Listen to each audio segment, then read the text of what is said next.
बिस्मिल्लाहिर्रहमानिर्रहीम। Hello students, देखिए application of Gauss's law पढ़ रहे थे। फर्स्ट एप्लीकेशन डिस्कस कर लिया था, location of excess of charge on a conductor. उसमें भी 3 केसेस थे, हमने आपको बारी बारी बता दिया था। सेकंड एप्लीकेशन है electric field intensity due to an infinite sheet of charge. एक शीट है वो इनफाइनाइट है, इसका जो वैल्यू है लेंथ और विड्थ है वो इन्फिनिटी है।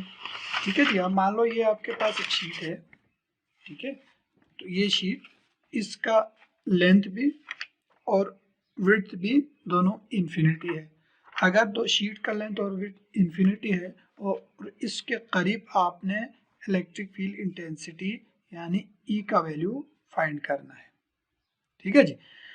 तो हमें पता है जब भी आपने गासेस लॉ अप्लाई करके इलेक्ट्रिक फील्ड फाइंड करना हो तो हम एक सरफेस लेट करते हैं, उसको बोलते हैं गाशियन सरफेस। ठीक है, तो गाशियन जो सरफेस है वो हम लेंगे इस केस में in the form of cylinder के फॉर्म में।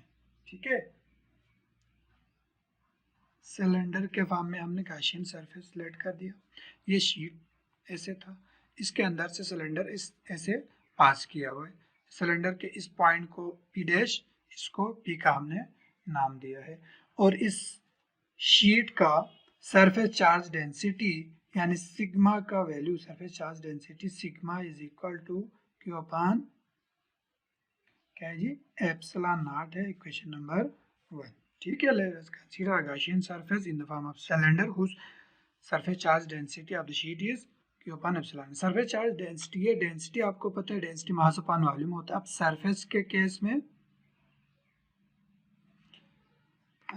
सरफेस के केस में चार्ज अपॉन एरिया होगा। ठीक है, सरफेस एरिया को रिप्रेजेंट करते हैं, तो चार्ज पर यूनिट एरिया, छोटे से एरिया में आने वाले चार्ज को इसका चार्ज डेंसिटी कहते हैं। क्योंकि शीट इनफाइनाइट था, हमने एक छोटे से एरिया में देखा है।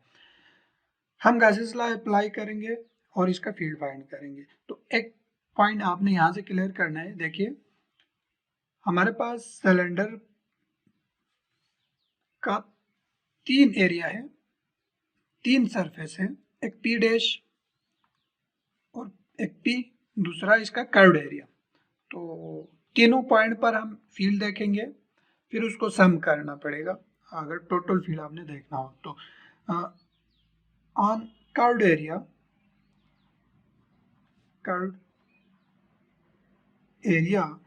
Electric field intensity E is equal to क्या होंगे जी, 0 होंगे। रीजन क्या है, थीटा 0 है, थीटा इस केस में 90 डिग्री का है।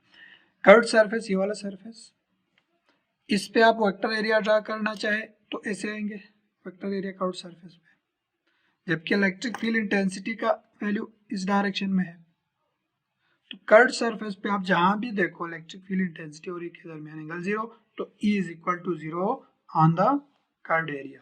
ठीक है, तो एट पॉइंट पी डैश पर इलेक्ट्रिक फ्लक्स आप देखना चाहे तो फ्लक्स का वैल्यू आपको पता है, phi E is equal to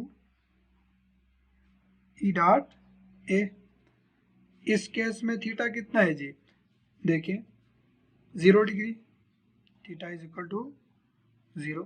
dot product खत्म करो, कास आएगा, कास 0 1 होता है। तो flux through the curved area is equal to E A आएगा। ठीक है, और इसी तरह 8 पॉइंट कहाँ पे जी, पी पे, 8 पॉइंट पी, फ्लक्स का वैल्यू क्या आएंगे, ई डॉट ए। इस केस में भी थीटा कितना है, 0 डिग्री, का 0 1 के बराबर होता है। तो phi E is equal to E A आ गया, फ्लक्स का वैल्यू इधर से एक आ गया। ठीक है, इस पे फ्लक्स कितना आएंगे, यहाँ पे आप लिख के रखो, यहां से फ्लक्स का वैल्यू इधर से भी 0 होंगे। देखिए अब आप टोटल फ्लक्स देखना चाहे टोटल फ्लक्स क्या होंगे जी? Total flux phi E is equal to, यहां से फ्लक्स का वैल्यू देखो 0 प्लस ई ए प्लस ई ए, तो टोटल फ्लक्स का वैल्यू आ गया आपके पास 2 ई ए। क्लियर है बात? अब गासेस लॉ अप्लाई करेंगे इसी पे। एक तो हमने फ्लक्स का फार्मूला लगा के फाइंड किया, दूसरा फ्रॉम गासेस लॉ।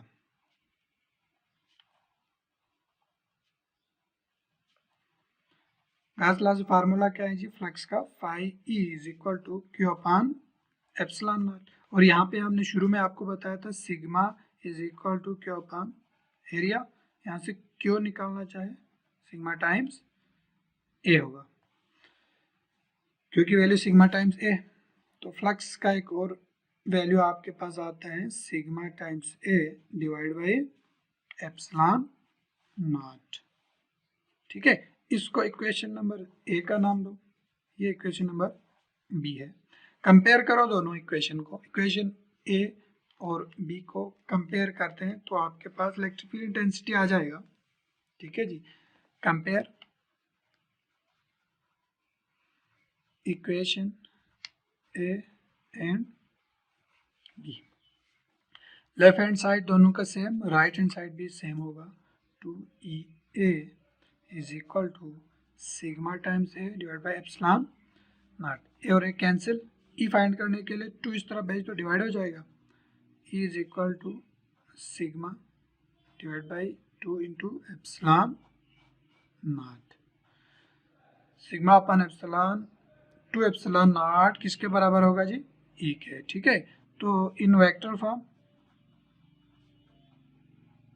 फॉर्म में लिखना हो तो ई, क्योंकि आपके पास वेक्टर क्वांटिटी है, sigma upon 2 epsilon nought into R cap. R cap एक यूनिट वेक्टर है जो कि डायरेक्शन को रिप्रेजेंट करेगा अवे फ्रॉम द शीट, यानी आउटवर्ड, डायरेक्टेड आउटवर्ड है ये जो आर कैप। ठीक है, इसके में आप एन कैप से भी रिप्रेजेंट कर सकते हैं। हमने इसके एन कैप बताया तो आप इधर एन कैप लिख दो। ठीक है जी, अगर नेगेटिव चार्ज होगा तो क्या होगा? इनवर्ड होगा, डायरेक्शन इनवर्ड होगा। ठीक है, सिर्फ इतना से फर्क है, बाकी चीज़ें सेम है। आई होप आपको समझ आया होगा। नेगेटिव चार्ज के लिए इनवर्ड होगा, पॉजिटिव के लिए ये आउटवर्ड होगा। यहाँ पे नेगेटिव साइन आएगा अगर नेगेटिव चार्ज हो, तो अदरवाइज पॉजिटिव रहेगा। ठीक है, तो ठीक है, फिर खुदा हाफिज़।